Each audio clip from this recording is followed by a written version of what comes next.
আসসালামু আলাইকুম বন্ধুরা, আশা করি তোমরা সকলেই ভালো আছো। আমরা এখন সকলেই মানসিক অশান্তিতে ভুগছি।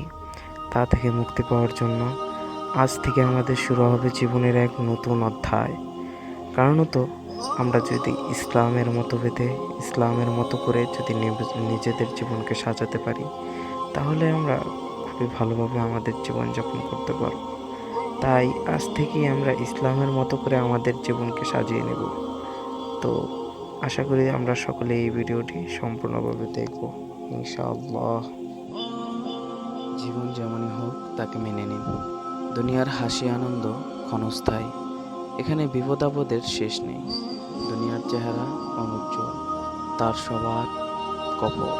মানুষ এখানে অব্যাহতভাবে একের পর এক বিপদ আপদ ও দুঃখ কষ্টে জর্জরিত হতে থাকে।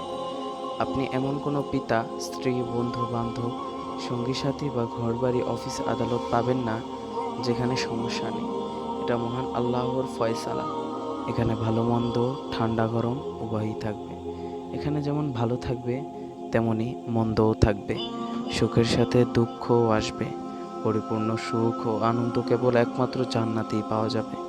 জাহান্নামে থাকবে কেবল মন্দ আর মন্দ, শাস্তি আর শাস্তি। রাসূল করিম সাল্লাল্লাহু আলাইহি ওয়াসাল্লাম বলেছেন, দুনিয়া ও দুনিয়াতে যা কিছু আছে তার সবই অভিশপ্ত, একমাত্র মহান আল্লাহর জিকির সংশ্লিষ্ট বিষয়াদি এবং আলিম ও তালেবে ইলম ছাড়া। বাস্তবতায় বসবাস করুন, কল্পনা ও স্বপ্ন জগতে বিরাজ করবেন না। দুনিয়া যেমন তাকে তেমনই গ্রহণ করুন, সেভাবেই আপনি আপনাকে অভ্যস্ত করে তুলুন। এখানে কোনো খাঁটি বন্ধু নেই, না কোনো স্বপ্ন পরিপূর্ণ হবে। তাছাড়া পরিপূর্ণতা দুনিয়ার বৈশিষ্ট্য নয়। এমন ভাববেন না যে আপনার স্ত্রী সর্বদিক থেকে আপনার মন মতো পছন্দসই হবে। রাসূল করিম সাল্লাল্লাহু আলাইহি